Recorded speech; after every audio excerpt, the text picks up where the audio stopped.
नमस्कार देवियों और सज्जनों, व्यालोकवाणी में एक बार फिर से आप सभी का स्वागत। आज बात आत्महत्या की और उससे जुड़े कुछ और मामलों की। खबर आई है कि जुलाई में, और वो खबर काफी बड़ी है क्योंकि बहुत बड़ी कंपनी से जुड़े हुए लोगों की बात है। अर्न्स्ट एंड यंग बहुत बड़ी कंपनी है और उसमें एक सीए काम करती थी, एना नाम की, और उन्होंने जुलाई के आखिरी सप्ताह में आत्महत्या कर ली। उसके बाद उनकी मां ने जो कुछ कहा है वह बहुत चर्चा का विषय है। सोशल मीडिया से लेके और तमाम जगहों पर इस तरह की चर्चा हो रही है और हम देख रहे हैं कि बहुत सारे यंगस्टर्स जिन्होंने अभी अभी अपने करियर की शुरुआत की है, जिन्होंने अभी अभी अपना जीवन एक तरह से कहें तो शुरू किया है, वो भी आत्महत्या का रास्ता अख्तियार कर रहे हैं। अभी एक और खबर आई कि एक लड़की थी बिहार की, उसकी शादी होने वाली थी और शादी से कुछ दिनों पहले उसने खुद को फांसी लगा ली क्योंकि उसने अपनी माँ को कहा था कि मोबाइल फोन खरीद दो, और कोई खास मोबाइल फोन की बात होगी या नॉर्मल मोबाइल फोन जो भी था, लेकिन माँ ने उसकी मोबाइल फोन नहीं खरीदा और उसके बाद उन्होंने फांसी लगा ली। अब ये दो घटनाएं हैं, दो घटनाएं इसलिए मैंने एक तरह से कहें कि चुन ली हैं क्योंकि इन दोनों के जो प्रतीकात्मक अर्थ हैं वो बहुत बड़े हैं। ऐना जो थी वह एक सीए थी, बहुत पढ़ी लिखी। सीए की परीक्षा इस देश की सबसे कठिन परीक्षाओं में से एक मानी जाती है। अगर कोई सीए है या आईएएस है तो माना जाता है कि वह ठीक ठाक पढ़ा लिखा है, ठीक ठाक मेहनती है। अब इस पर मेरी क्या राय है वो अलग मुद्दा है, क्योंकि आपकी पढ़ाई लिखाई का आपकी मेहनत से कुछ लेना देना नहीं होता है, और आप कितने पढ़े लिखे हैं यह आपके जीवन से झलकना चाहिए। लेकिन खैर वह एक अलग विषय है और उस पर बाद में चर्चा की जा सकती है। एक तरफ ऐना है और 4 महीने हुए थे उनको मात्र नौकरी करते हुए। उनकी माँ बताती हैं कि वह नौकरी से आती थी और कई बार बिना कपड़े बदले जिन कपड़ों में वह ऑफिस जाती थी वह अर्न्स्ट एंड यंग के पुणे कार्यालय में थी, और उसी में आकर सो जाती थी। उनका खाना कम हो गया था, उनकी स्लीप डिप्राइवेशन थी उनको, और इस तरह की जो भी चीजें हम अमूमन देखते हैं इस सब तरह के मामलों में, मसलों में, वो सारी चीजें उनको परेशान कर रही थी।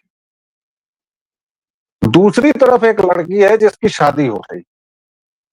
शादी मतलब आप अपने जीवन का एक नया अध्याय शुरू करने जा रहे हैं, और उससे 5 दिन 7 दिन पहले वह अपनी माँ से डिमांड करती है मोबाइल फोन की, और उसकी माँ नहीं दे पाती है। हो सकता है उसके घर की आर्थिक स्थिति ऐसी ना हो, या फिर शादी के खर्चे हो, या सिंपली ये मान लें कि उसने ध्यान नहीं दिया। उसने सोचा कि चलो ये बात फिर कभी देख लेंगे, और इसका ऐसा असर हुआ कि वो लड़की गई और उसने न शादी की सोची न परिवार की सोची, और वो जाके लटक गई। इन दोनों ही किस्सों में आपको एक चीज कॉमन क्या लगती है? मुझे जो एक चीज कॉमन लगती है कि वह है आस्था का अभाव। इन दोनों ही किरदारों के पास जीवन को लेकर कोई आस्था नहीं बची थी, और यह बात बहुत ही तथाकथित तौर पर अवैज्ञानिक लगेगी, प्रगतिशील बात नहीं लगेगी। लोगों को लगेगा कि मैं पोंगापंथी की बात कर रहा हूं, लेकिन आस्था का मतलब ये नहीं होता है कि आप जाकर मंदिर में ही सिर टेकें।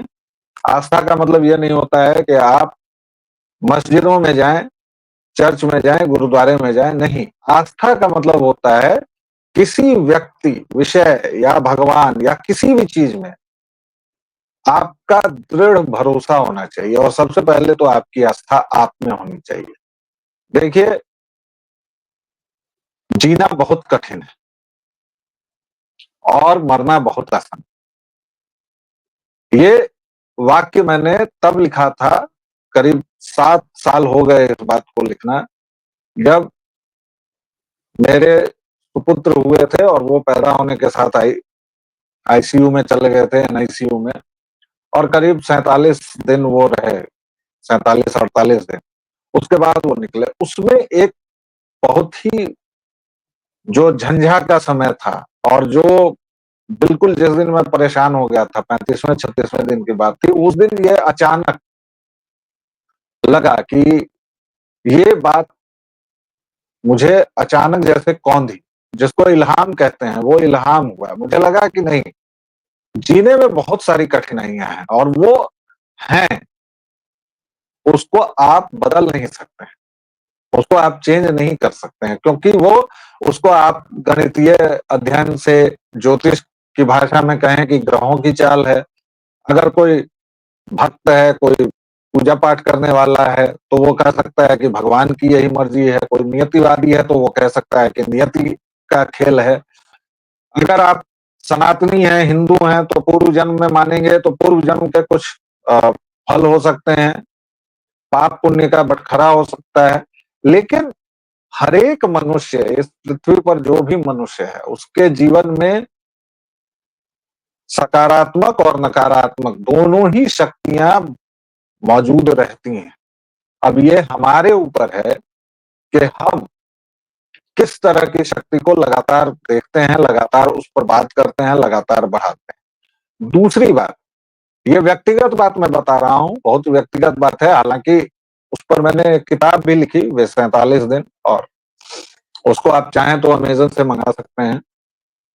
और वो बस उन्हीं 47 दिनों की दास्तान है, जब एनआईसीयू में मेरे पुत्र थे, 2 दिन के, 4 दिन के, फिर 47 दिन के जब हुए तो निकले, और मैं बाहर लोहे की बेंच पर था। और लगातार आप पूरी दुनिया से कटे हुए हैं, एक उसमें है आपका ये है, लेकिन मैंने लिखना जारी रखा उस दौर में। ये मैं इसलिए बता रहा हूँ कि एन एना के पास शायद कोई बाँटने वाला नहीं था। पहली चीज़ आस्था, दूसरी चीज़ कि आप, बहुतेरी बातें होती हैं जो हम चाहते हैं कि यार ये बाँट नहीं सकते हैं किसी से, ये किसी को बता नहीं सकते हैं। लेकिन एक चीज़ ज़रूर होती है जिससे आप बाँट सकते हैं, वो आपको कभी निराश नहीं करेंगे, और वो होते हैं आपके परिवार वाले। आपका परिवार किसी भी स्थिति में आपको नहीं छोड़ता है। और तीसरा जो सबसे मजबूत स्तंभ होता है वो है दोस्ती का। वो शायद एक नए शहर में गई थी, ऑफिस की जो भी मारामारी हो, कॉर्पोरेट कल्चर हो, जंगल है, this is a jungle out there baby, वगैरह वगैरह, उनके शायद दोस्त नहीं थे, लेकिन उनका परिवार था, वो उस परिवार से बांटती तो शायद। हालांकि ये पूरी खामख्याली भी मुझे अजीब सी लगती है, और अटकलबाजी कि ये होता तो वो होता, नहीं होता। क्योंकि जो व्यक्ति आत्महत्या करने जा रहा है, वह किस मानसिकता में है कि वह जीवन को खत्म करने का है, उस पर किसी भी तरह की टिप्पणी और टीका करना मेरे हिसाब से अशोभनीय है। लेकिन आगे हम लोग उससे क्या सीख सकते हैं, इसलिए मैं ये चर्चा कर रहा हूँ। आप आस्थावान नहीं हैं, आप परिवार के साथ अपनी चीजें शेयर नहीं कर रहे हैं, आपके पास कोई दोस्त नहीं है, और दोस्ती से ये समझिए कि हर एक व्यक्ति जो आपके एक्वेंटेंस में है, आपकी परिचिति में है, वह आपका दोस्त नहीं होता है, नहीं होती है। एक बार मैं मशहूर फ़िल्मी सितारे शाहरुख खान का इंटरव्यू देख रहा था, और उसमें उन्होंने कुछ बातें कही थी, फिर एक रिसर्च का उन्होंने उल्लेख किया था कि हमारी ज़िंदगी में कितने लोग होते हैं। एक रिसर्च है जिसके मुताबिक लगभग 250 लोग होते हैं आपकी पूरी ज़िंदगी में, जो मैटर करते हैं। और मुझे लगा कि शायद ये बात ठीक-ठाक है। आपके फ़ो फ़ोन में हो सकता है कि हज़ारों नंबर हों, बहुतेरे नंबर हों, लेकिन क्या वो सभी रियली मैटर करते हैं? कितने नंबर ऐसे हैं कि आप रात के 2 बजे, 3 बजे बेहिचक कभी भी लगा सकते हैं? वो 250 लोगों में से अंत में छँटते-छँटते वो संख्या 5 तक आती है, कि 5 लोग ऐसे होते हैं आपकी ज़िंदगी में जो सचमुच आपकी ज़िंदगी को परिभाषित करते हैं, जो सचमुच आपकी ज़िंदगी में मायने रखते हैं, जो सचमुच कभी भी, कहीं भी वो आपसे सवाल नहीं पूछते। वो आप से ये नहीं कहते कि अरे ये कैसे हो गया, या वो जानबूझकर, आप लोगों की भाषा में, जेन ज़ी की भाषा में कहूँ तो ज्ञानचंद नहीं बनते। वो बड़ी विनम्रता से, बड़ी सहानुभूति से आपकी बात सुनते हैं, उसके बाद कहते हैं कि चलो खाना-पीना खाओगे, कुछ पार्टी-वार्टी करनी है तो पार्टी कर लेते हैं, और वो अपने व्यवहार से, अपने कहे मुताबिक आपको इस तरह से सरल बना देते हैं, या इस तरह से एट ईज़ ला देते हैं कि वो फिर आप एक अलग दुनिया में सोचने से या कहने से या जाने से बच जाते हैं। लेकिन वो 5 लोग होते हैं, केवल 5 लोग, और ये 5 लोग जो हैं, वो हर एक की ज़िंदगी में होते हैं। और मुझे लगता है कि इस बात पर ज़रूर सोचना चाहिए कि आखिर क्या वजह हो गई कि हमारी ज़िंदगी में वो 5 लोग भी नहीं हैं? आखिर क्या वजह हो गई कि हम अपने परिवार से कोई बात नहीं कर पा रहे हैं? ये ऐना का केस है, ये ऐना का मामला है, और उसमें आप ये देख सकते हैं कि कहीं न कहीं वह अकेलापन, वह दौड़, क्योंकि ऐना की माँ ने कहा है कि उन्होंने उनको नौकरी छोड़ने को भी कहा, लेकिन उन्होंने नौकरी नहीं छोड़ी। तो वो दौड़ जो है, वो सीए थी, बहुत क्वालिफ़ाइड थी, उनको कहीं और नौकरी मिल जाती, बहुत आसानी से नौकरी मिल जाती। लेकिन वो जो एक दौड़ है कि मुझे और आगे जाना है, और आगे जाना है, और आगे जाना है, ये मुझे लगता है कि अंधी दौड़ है। और यहीं से मैं दूसरी जो कहानी या दूसरा जो दृष्टांत मैंने लिया, उसको जोड़ता हूँ।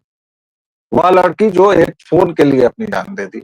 उसी के साथ आप देख रहे होंगे कि अभी एप्पल का नया फ़ोन आया है, 16 एप्पल 16 प्रो या व्हाटएवर, 1.5 लाख का वो फ़ोन है, और उसको लेने के लिए लोग लाइन में लगे हुए हैं 17-17 घंटे से, 18-18 घंटे से, और बड़े गर्व से बता भी रहे हैं कि उनमें से 1-2 तो ऐसे हैं कि वो जब 15 प्रो आया था तो उसे लेने के लिए भी लाइन में उतनी ही देर लगी, बेंगलुरु में या हैदराबाद में या कहीं भी। ये जो तृष्णा है, ये तृष्णा आपको कहीं की नहीं छोड़ती है। आपको यह समझना पड़ेगा कि आप दरअसल क्या डिज़र्व करते हैं, क्या अफ़ोर्ड कर सकते हैं, और आप दरअसल वास्तव में आप क्या हैं? लेकिन हमने अपने से बातें करनी छोड़ दी हैं। हम अब केवल मोबाइल से बातें करते हैं, हम अब केवल मोबाइल पर रहते हैं। ये हमारे यहाँ की एक विकट समस्या है। और जब मैं कहता हूँ कि तृष्णा और भोग, तो मैं वहीं ये भी कहता हूँ कि हमने अपने ग्रंथ सारे लपेट कर लाल कपड़े में जो रख दिए हैं। और महाभारत के बारे में तो हमने ये अफ़वाह फैला दी है कि वो जहाँ रहता है, वहाँ झगड़ा होता है, वहाँ कलह होती है। महाभारत अगर आप पढ़ेंगे तो उसमें मुझे लगता है कि जो वेद व्यास की गर्वोक्ति है, यन्न भारते तन्न भारते, यानी जो महाभारत में नहीं है वो पूरे भारत में, यानी पूरे विश्व में नहीं है, वह मुझे लगता है कि बहुत अ, उन्होंने, ये बात सुनने में अजीब सी लगती है लेकिन शायद वो बात सच है कि आप कहीं भी अगर अटके हैं, जीवन में कहीं समस्या है आपके, महाभारत के पास निदान ज़रूर है। और ये तृष्णा और ये जो अंधी दौड़ है, खास तौर से जेन जी के लिए, उनको ययाति की कहानी ज़रूर पढ़नी चाहिए। ययाति की कहानी महाभारत में भी आई है, रामायण में भी आई है, और ययाति नामक एक बहुत सुंदर उपन्यास विष्णु सखाराव खांडेकर ने भी लिखा है। ययाति एक पुराण काल के राजा हैं, और बहुत बलशाली, और जो दैत्यों के गुरु हैं शुक्राचार्य, उनकी भी बेटी उनकी पत्नी थी, और देवयानी, ये 2 उनकी पत्नियां थीं, और उसके बाद उनके 5 संतानें हुई हैं, वो अलग-अलग हैं। लेकिन मैं जो कहानी सुनाने जा रहा हूँ वह केवल सार कहानी यह सुनाऊँगा कि ययाति बहुत बड़े भोग और विलास में उन्मत्त राजा थे, और जब वह 100 वर्ष के हो गए, 100 संतानें हो गई, तब भी उनका ये नहीं हुआ। हालांकि शुक्राचार्य ने अपनी बेटी की जो दुर्दशा देखी, उसके बाद उन्होंने उसको श्राप दिया था कि वह वृद्धावस्था में बदल जाएंगे, उनको वृद्धावस्था प्राप्त होगी और वह शुक्रहीन हो जाएंगे। लेकिन उसमें एक उन्होंने, चूंकि कथाएं हैं और हमारी पौराणिक कथाएं सबका सारी समस्याओं का समाधान भी देते हैं, वरना आप देखिए कि जो राक्षस होते हैं वो ऐसे ऐसे वरदान पा जाते हैं कि लगता है कि इनका वध कैसे होगा, लेकिन उनका भी वध होता है। तो उनको वरदान दिया गया साथ में कि आप किसी पुत्र से अपने यौवन की अदला बदली कर सकते हैं, और उनके 6 पुत्र थे, लेकिन उनमें से केवल एक ने उनको दान दिया, पुरु ने, और उसका यौवन लेकर ययाति ने 1000 वर्ष तक सुख को भोगा। 1000 वर्ष। हालांकि उसके बाद भी उनको तृप्ति नहीं हुई, और तब उन्होंने कहा कि मुझे जीवन का सार मिल गया कि इतने दिनों तक सुख भोगने पर भी मुझे तृप्ति नहीं हुई, मैं अब वानप्रस्थ आश्रम जाऊंगा और तपस्या करूंगा। फिर तपस्या के बाद वो स्वर्ग पहुंचते हैं, लेकिन स्वर्ग में भी इंद्र के शाप से स्वर्ग भ्रष्ट हो जाते हैं। ये कहानी महाभारत के आदि पर्व में है।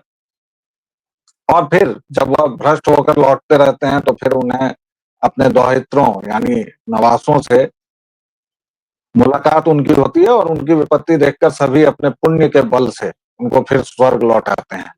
लेकिन ययाति की कहानी इतनी गजब है कि उनके नाम से ययाति ग्रंथि एक रोग ही आ गया, और ययाति ग्रंथि का नाम है कि वृद्धावस्था में जो तीव्र कामना की ग्रंथि होती है उसको ययाति ग्रंथि कहते हैं।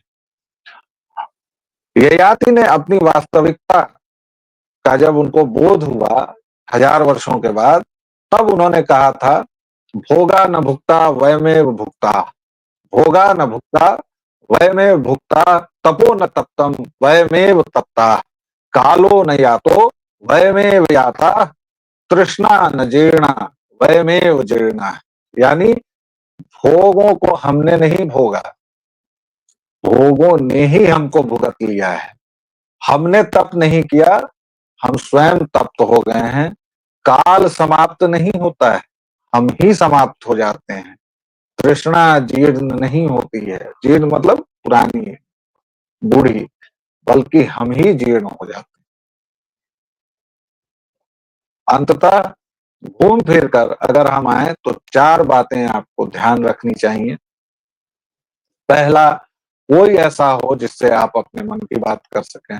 दूसरा, परिवार के पास जाएं। तीसरा, आस्थावान बनिए। वो आस्था कहीं भी हो सकती है, किताबों में हो सकती है, दोस्तों में हो सकती है। जिंदगी के प्रति आस्थावान बनिए, फुलवारी के प्रति आस्थावान बनिए, गोल्फ खेलिए, उसी के प्रति आस्थावान बनिए, लेकिन एक आस्था का केंद्र होना चाहिए। व्यसन का ठीक उल्टा आस्था है।